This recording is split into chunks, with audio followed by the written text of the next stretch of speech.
শিবাজি ও মারাঠা জাতি সম্পর্কে বলতে গিয়ে রবীন্দ্রনাথ বলেছেন, বাংলার বিদ্যালয়ে ভারতবর্ষের যে ইতিহাস পড়ানো হয় তাহাতে মোগল পাঠানের বৃত্তান্ত সকলের চেয়ে বড় জায়গা জুড়িয়া আছে।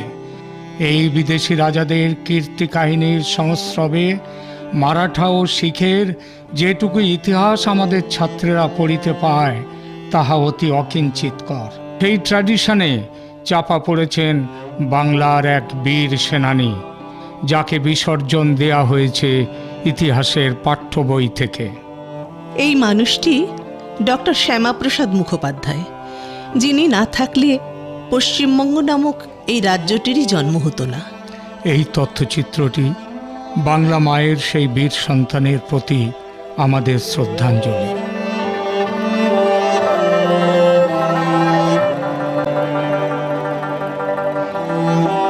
19 শতকের কলকাতা উত্তরের গঙ্গাপাড় ছেড়ে শহর এগোতে শুরু করেছে দক্ষিণের দিকে। ভবানীপুরে সবে গড়ে উঠেছে বসতি। সেখানকার আশুতোষ ভবনে 1901 সালের 6 জুলাই তারিখে ভূমিষ্ঠ হল একটি শিশু। পিতা আশুতোষ মুখোপাধ্যায়, বাংলার বাঘ, মাতা রত্নগর্ভা যোগমায়া দেবী। আর শিশুটি পরবর্তীকালের প্রখ্যাত শিক্ষাবিদ, আপোষহীন সংগ্রামী, ভারত কেশরী ডক্টর শ্যামাপ্রসাদ মুখোপাধ্যায়। অসাধারণ মেধাবী শ্যামাপ্রসাদের স্কুল জীবনের শুরু ভবানীপুরের মিত্র ইনস্টিটিউশনে।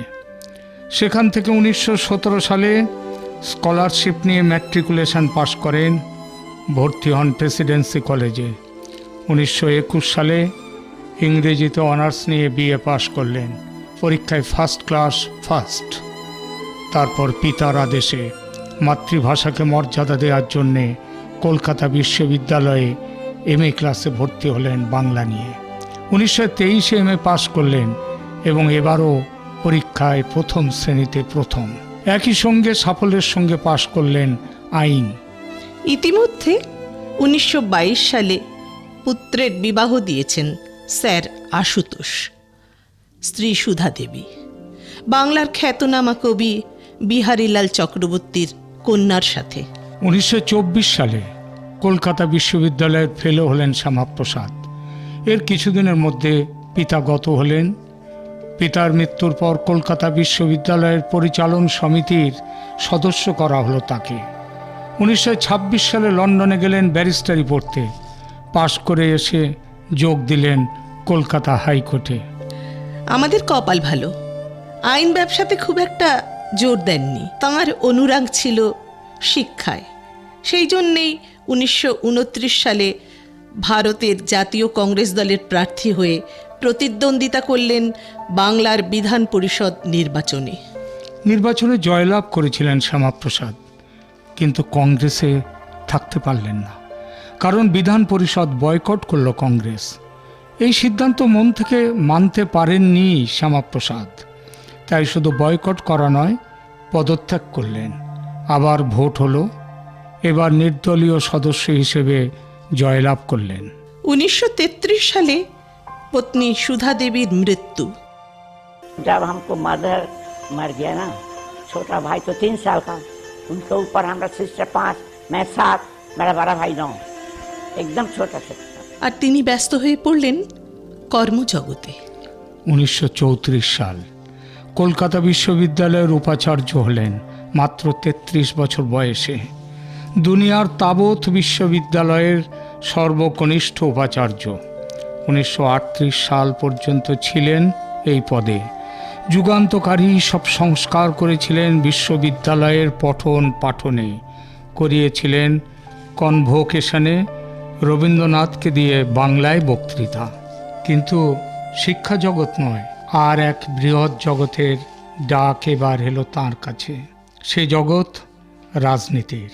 ভারতের স্বাধীনতা আন্দোলনকে বিপথগামী করার জন্য হিন্দু মুসলমানের মধ্যে বিভেদের বীজ পুঁতে দেওয়ার চেষ্টা সেই 1857 সালের সিপাহী বিদ্রোহের পর থেকে।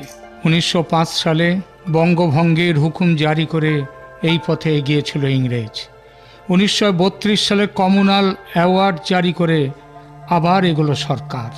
মুসলমানদের জন্য আসন সংরক্ষণের ব্যবস্থা করা হলো এই আইনে। এর 3 বছর পরে 1935 সালে সরকার পাশ করল গভর্নমেন্ট অফ ইন্ডিয়া অ্যাক্ট। 1936-37 সালের শীতকালে ভোট হলো এই আইন অনুযায়ী। শ্যামাপ্রসাদের সঙ্গে ফজলুল হকের আলোচনা হলো। তারপর প্রস্তাব পাঠালেন হক সাহেব মুসলিম লীগকে বাদ দিয়ে কংগ্রেস, কৃষক পূজা পার্টি এবং নির্দলদের নিয়ে গঠিত হোক মন্ত্রিসভা। জওহরলাল নেহরু তখন কংগ্রেসের সর্বভারতীয় সভাপতি। তিনি যেই দেখলেন হিন্দু মহাসভার সদস্যদের নাম, অমনি ভেঙে দিলেন আলোচনা। অতঃপর বাংলায় মন্ত্রিসভা গঠন করল কৃষক পূজা পার্টি আর মুসলিম লীগ। বিধানসভায় শ্যামাপ্রসাদ দেখলেন মুসলমানদের স্বার্থে লড়ছে লীগ, ফজলুল হক প্রধানমন্ত্রী। তার উপর চাপ দিয়ে একের পর এক বিল এনে মুসলমানের স্বার্থ পুষ্ট করা হচ্ছে, অথচ গান্ধীর নির্দেশে কংগ্রেস তার কোনো প্রতিবাদ তো করছেই না, বরং ধর্মীয় উদারতার বাহানায় সেই সব বিল সমর্থন পর্যন্ত করছে। এই সময় হিন্দু মহাসভার সভাপতি বীর সাভারকর এলেন বাংলায়। শ্যামাপ্রসাদের সঙ্গে এই বিষয়ে তার কথা হলো, জনসভা করলেন। শ্যামাপ্রসাদ এত মুগ্ধ হলেন তার কথায়, তখনই হিন্দু মহাসভার সদস্যপদ তিনি নিলেন।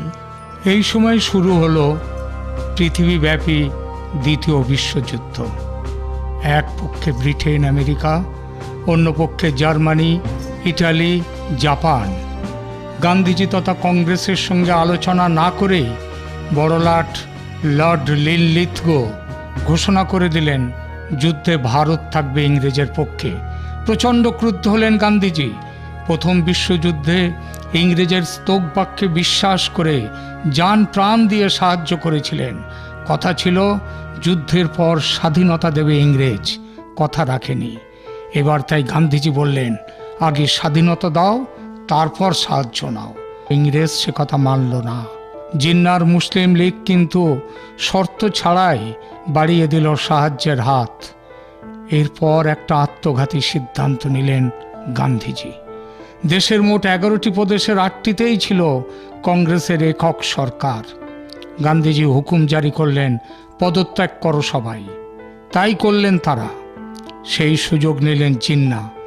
22শে ডিসেম্বর 1939 যেদিন পদত্যাগ করল কংগ্রেসের সব সরকার, উৎফুল্ল জিন্না সেই দিনটিকে কংগ্রেস শাসন থেকে জনতার মুক্তির দিন হিসেবে ঘোষণা করলেন। ইতিহাস সাক্ষ্য দেয়, কংগ্রেসের এই হঠকারী সিদ্ধান্ত মুসলিম লীগের ভিত আরও শক্ত করেছিল। 1941 সালে মুসলিম লীগের সরকার ছেড়ে বেরিয়ে এলেন ফজলুল হক। কংগ্রেস সদস্যরা তো আগেই পদত্যাগ করে বসে আছেন। শ্যামাপ্রসাদ দেখলেন মুসলিম লীগকে ঠান্ডা করার এই সুযোগ। তিনি ফজলুল হকের সঙ্গে মিলে গঠন করলেন শ্যামা হক মন্ত্রিসভা। হলেন সরকারের অর্থমন্ত্রী। স্বল্প সময়ের মধ্যে গ্রামীণ কৃষি ও শ্রমজীবী মানুষের স্বার্থে বেশ কয়েকটি জনকল্যাণমূলক আইন পাশ করেছিলেন এই সরকার, কিন্তু স্থায়ী হতে পারল না বেশি দিন। 1942-এ গান্ধীজি ডাক দিলেন ভারত ছাড়ো আন্দোলন বা কুইট ইন্ডিয়া মুভমেন্টের। শক্ত হাতে সেই আন্দোলন দমন করল ব্রিটিশ। গান্ধীজি সহ সমস্ত কংগ্রেস নেতাদের গ্রেপ্তার করা হলো, রাখা হলো কারাগারে। ভারত ছাড়ো আন্দোলন আর কোথাও তেমন সাড়া না তুললেও বড় রকমের সাফল্য পেয়েছিল মেদিনীপুরে। গঠিত হয়েছিল স্বাধীন তাম্রলিপ্ত সরকার। যদিও স্বল্পায়ু, তথাপি বাংলার গভর্নর স্যার বারোজ এটাকে তার পরাজয় হিসেবে ধরলেন এবং শোধ নেয়ার জন্যে সুযোগের প্রতীক্ষায় রইলেন। সেই সুযোগ নিয়ে এলো কাঁথির ঝড়। এক বেলার মধ্যে 1.5 মিটার জলের তলায় চলে যায় শহর। ঝড়ের প্রথম 15 মিনিটেই নিহত হয় 30,000 মানুষ। একদিকে প্রকৃতির মার, অন্যদিকে প্রতিশোধের মার গভর্নরের। ত্রাণ কাজে চূড়ান্ত ঢিলেমি দিয়ে মানুষকে অনাহারে মারার ফন্দি আঁটলেন তিনি। নিরুপায় শ্যামাপ্রসাদ মন্ত্রিত্ব ছেড়ে ঝাঁপিয়ে পড়লেন ত্রাণের কাজে। মন্বন্তরের ঘটনাটি ঘটল পরের বছর। ইতিহাসে এর প্রসিদ্ধি 50-এর মন্বন্তর নামে। কলকাতার পথে ঘাটে হাজারে হাজারে কঙ্কালসার নর নারী, বৃদ্ধ বৃদ্ধা, শিশু কিশোর দুয়ারে দুয়ারে ঘুরে বেড়াতো। মন্বন্তরের সময় শ্যামাপ্রসাদ ও তাঁর দল যে বিপুল ত্রাণ কার্য চালিয়েছিল, বাংলার ইতিহাসে তার তুলনা মেলা ভার। 1945 হঠাৎই আমেরিকার বোমারু বিমান নতুন এক যুদ্ধাস্ত্র বর্ষণ করল, অ্যাটম বোমা। জাপানের হিরোশিমাতে মুহূর্তে ধ্বংসস্তূপে পরিণত হলো শহর।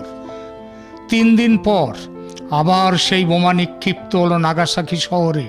এবার থামল যুদ্ধ। 1946 সালের জানুয়ারিতে প্রাদেশিক সভার নির্বাচন অনুষ্ঠিত হলো।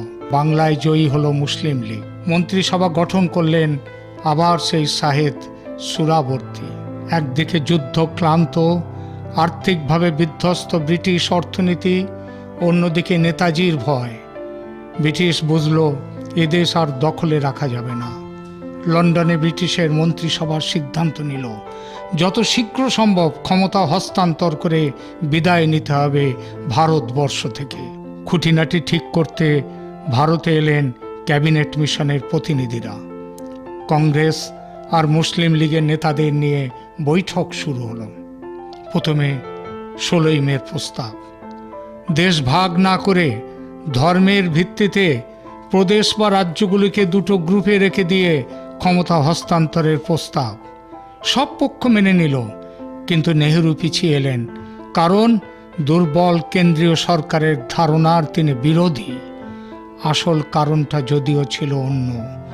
মোহাম্মদ আলী জিন্না নামক যে লোকটিকে নেহেরু তার খানসামার চাকরিরও অযোগ্য মনে করতেন, তার পরামর্শ নিয়ে তাকে দেশ চালাতে হবে।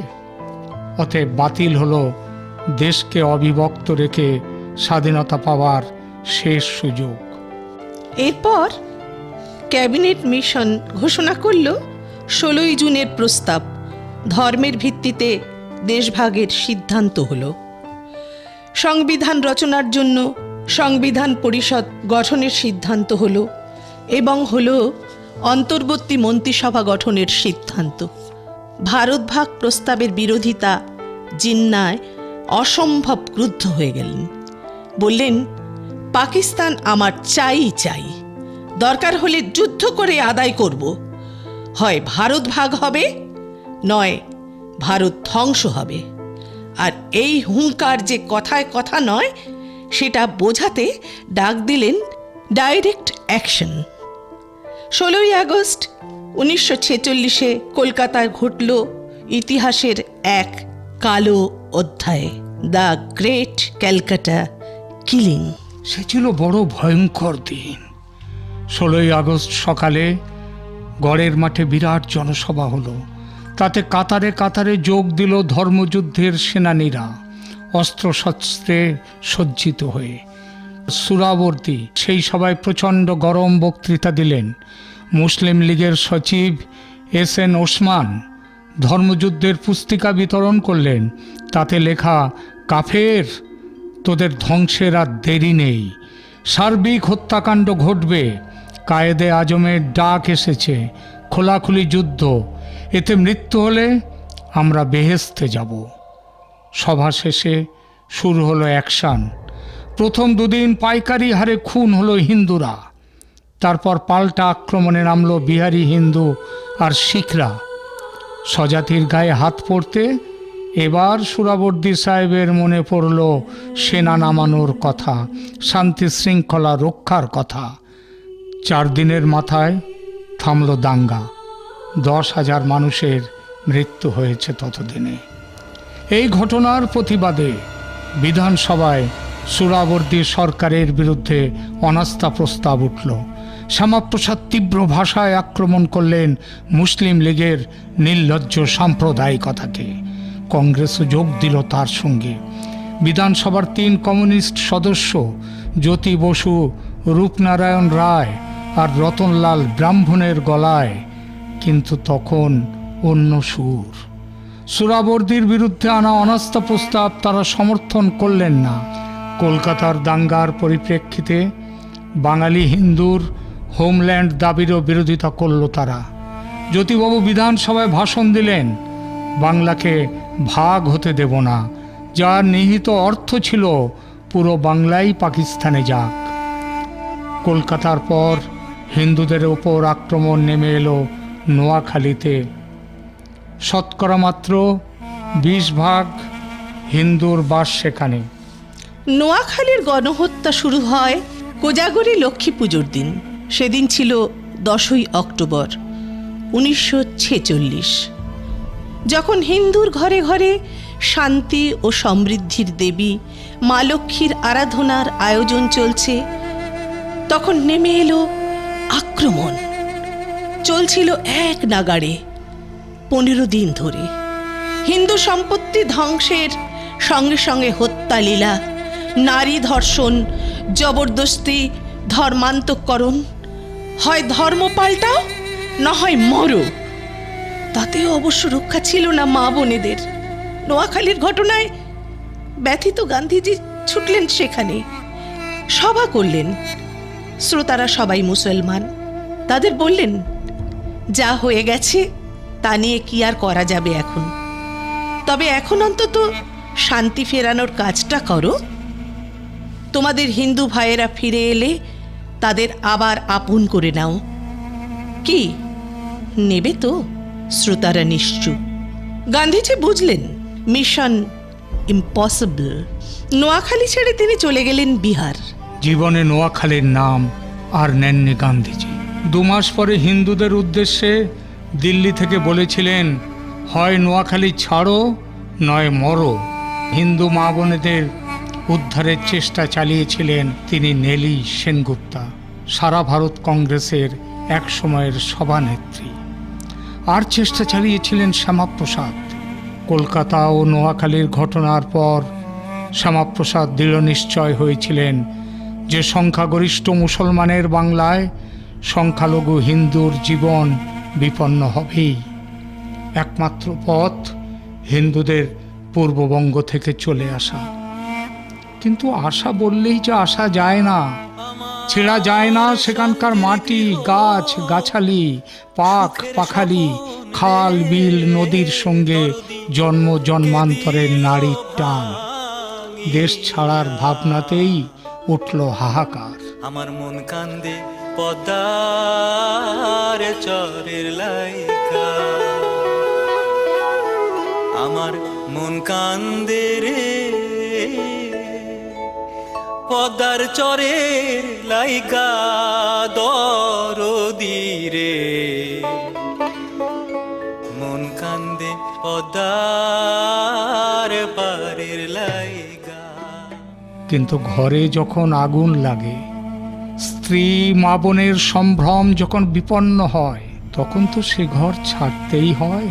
আর তারপর শ্যামাপ্রসাদের একমাত্র লক্ষ্য হয়ে দাঁড়ালো হিন্দু বাঙালির জন্যে আলাদা বাসভূমির ব্যবস্থা করা, এক নতুন বাংলা, হিন্দু বাংলা। অথচ মুসলমানদের প্রতি তার মনে কোনো বিদ্বেষ ছিল না। তার শত্রু ছিল মৌলবাদী। ধর্মের জিগির তুলে দেশকে যারা বাটোয়ারা করতে চায় তারা। তার মন্ত্রিসভার শপথ নেওয়ার পর বিবৃতি জারি করে বলেছিলেন হক সাহেব, শ্যামাপ্রসাদ মুসলিম বাংলার স্বার্থ রক্ষার দায়িত্ব নিয়েছেন, আর আমি হিন্দু বাংলার স্বার্থ রক্ষার দায়িত্ব। 20 ফেব্রুয়ারি 1947 ব্রিটিশ প্রধানমন্ত্রী অ্যাটলি ঘোষণা করলেন 1948 সালের জুন মাসের মধ্যে ভারতকে স্বাধীনতা দেয়া হবে। ক্ষমতার হস্তান্তর ত্বরান্বিত করতে লর্ড ওয়াভেলকে সরিয়ে বড় লাট হয়ে এলেন লর্ড মাউন্টব্যাটেন। লর্ড মাউন্টব্যাটেন সম্ভবত ম্যাজিক জানতেন, কিংবা ম্যাজিক জানতেন তার ধর্মপত্নী লেডি এডুইনা মাউন্টব্যাটেন। ভারতে তারা এলেন 1947 সালের 24 মার্চ। মাত্র 2 মাস 10 দিনের মাথায় ভারত ভাগ মেনে নিল কংগ্রেস, নেহরু, এমনকি গান্ধী বাবাও। পান থেকে চুন খসলেই যিনি বসে যেতেন অনশনে, এবার তার মনেও পড়ল না অনশনের কথা। কোন মন্ত্রে পাল্টে গেল কংগ্রেসের পার্টিশান বিরোধী মনোভাব? মুখ্য ভূমিকা ছিল লেডি মাউন্টব্যাটেনের। লন্ডনের হ্যারিস কলেজে কুমারী এডুইনার সহপাঠী ছিলেন জওহরলাল নেহরু এবং মোহাম্মদ আলী জিন্নাহ। তিনজনের ঘনিষ্ঠতা ছিল। ভাইসরয়ের মেম সাহেব হয়ে ভারতে পৌঁছতে দুই প্রেমিকের পূর্ব প্রেম উথলে উঠল। কয়েক বছর আগে এডুইনার কন্যা তার মাকে লেখা নেহরুর কয়েক হাজার চিঠি আবিষ্কার করে তার উপর একটা কিতাব লিখেছেন। সেই কিতাব থেকে ইঙ্গিত মেলে তার মা অর্থাৎ লেডি মাউন্টব্যাটেনের ব্ল্যাকমেলের শিকার হয়ে নেহরুজি মেনে নিয়েছিলেন ভারত পাক। জিন্নার অবশ্য এমন পাগল পারা দশা ছিল না। তিনি পাকিস্তানের জন্য স্বাধীনতাকে পিছিয়ে দিতে রাজি ছিলেন, কিন্তু নেহেরু এবং তার কংগ্রেস দল অখণ্ড ভারতের জন্য স্বাধীনতা পিছিয়ে দিতে তৈরি ছিল না। ভারত ভাগের সিদ্ধান্ত পাকা হতেই প্রশ্ন উঠল, বাংলার কি হবে? জিন্নাহ তো গেয়েই রেখেছেন, পুরো বাংলায় তার চাই, কলকাতা চাই। এই দাবির সামনে দিল্লির কংগ্রেস নেতারা মুখ ও বধির। কিন্তু মুখর হলেন শ্যামাপ্রসাদ। তাঁরই নেতৃত্বে গড়ে উঠল বেঙ্গলি হিন্দু হোমল্যান্ড মুভমেন্ট। সাধারণ মানুষ থেকে শুরু করে বাংলার বরেণ্য মানুষরা নামলেন রাস্তায়। শ্যামাপ্রসাদ দেখা করলেন মাউন্টব্যাটেনের সঙ্গে, বললেন, আমি অখণ্ড ভারতের পক্ষে, কিন্তু ভারত যদি ভাগ হয় বাংলাকেও ভাগ করতে হবে। अगर डॉक्टर मुखर्जी न होते और उनके अन्य साथी न होते तो बंगाल का विभाजन नहीं होता, बंगाल पूरा पाकिस्तान में चला जाता। লোকসভায় পণ্ডিত নেহেরু তাকে আক্রমণ করেছিলেন, আপনিও তো দেশভাগকে সমর্থন করেছেন। শ্যামাপ্রসাদ জবাব দিয়েছিলেন, ভুল বললেন, আপনারা ভারত ভাগ করেছিলেন আর আমি পাকিস্তান ভাগ করেছি। শ্যামাপ্রসাদের আর এক বড় সমালোচক ভারতের কমিউনিস্ট পার্টি, তারা পশ্চিমবঙ্গের জন্ম চাননি, এমনকি পুরো বাংলা পাকিস্তানে গেলেও আপত্তি ছিল না তাদের। এই সেকুলার মহোদয়দের প্রশ্ন করি, পশ্চিম বাংলা না থাকলে কোথায় থাকতেন মহাশয়রা? এই যে পূর্ব পাকিস্তান থেকে লাথি খেয়ে এপারে এলেন আপনারা, আপনাদের পূর্বপুরুষরা এসে সম্প্রীতির গান গাইতে বসলেন, পশ্চিম বাংলা না থাকলে এসব গান গাইতেন কোথায়, কিভাবে? ঘর পোড়া গরুও সিঁদুরে মেঘ দেখলে ভয় পায়। গরু হলেও এটুকু বোধ তাদের আছে। আজকের সেকুলার বাঙালির সেই বোধটুকু নেই। থাকলে আর একবার বিভাজনের মুখে পড়ার পরিস্থিতি আসতো না পশ্চিম বাংলায়। আজ যা এসেছে। 1947 সালের 14ই আগস্টের রাত, মধ্যরাত্রির পর শুরু হয়েছে 15ই আগস্ট। দিল্লির সংসদ ভবন থেকে নেহরু দিচ্ছেন তার বহুখ্যাত বহুশ্রুত ভাষণ। At the stroke of the midnight hour, when the world sleeps, India will awake to life and freedom.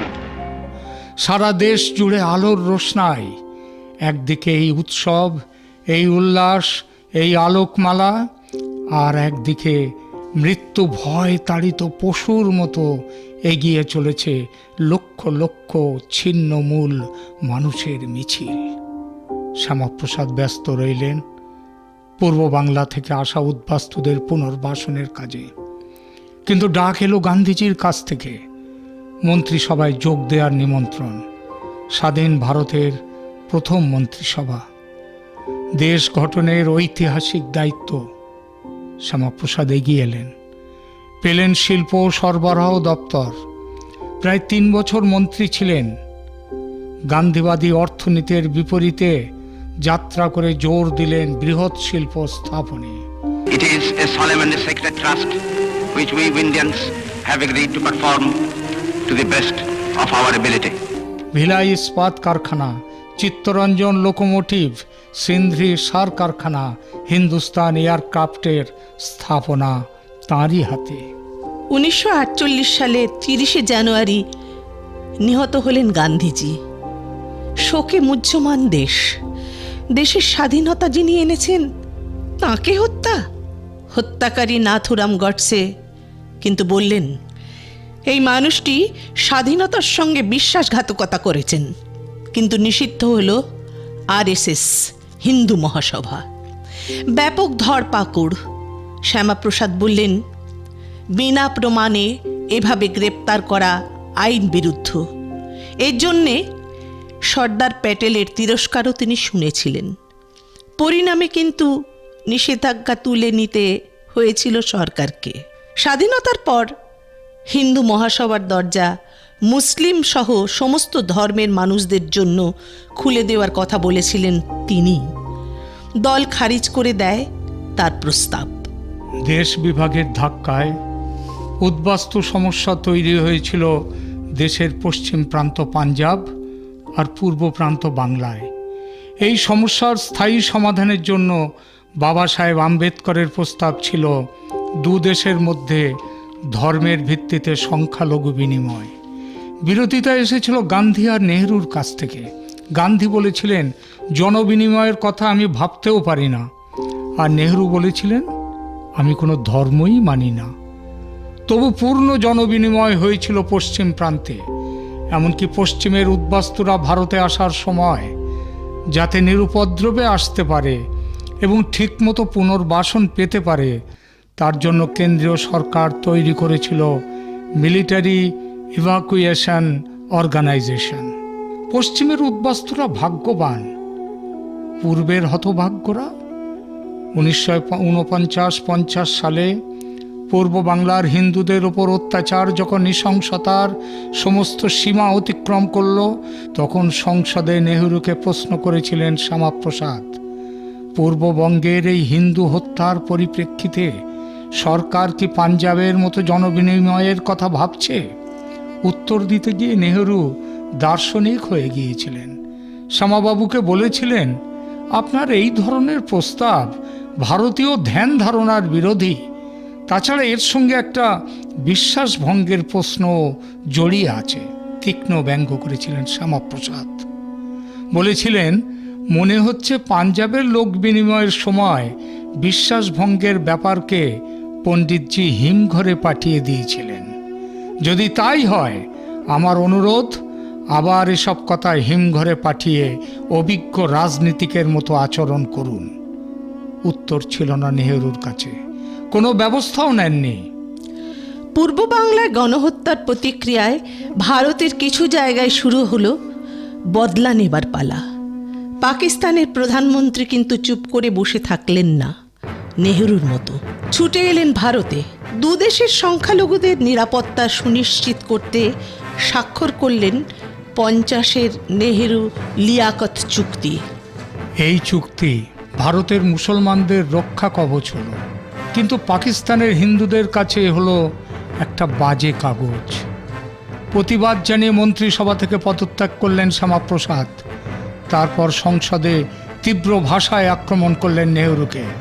বললেন, মিস্টার নেহরু, পূর্ব বাংলার 1,11,00,000 মানুষের সঙ্গে আপনি বিশ্বাসঘাতকতা করেছেন। এখনো সময় আছে, কিছু করুন। কি করা যেতে পারে সেটাও বলেছিলেন।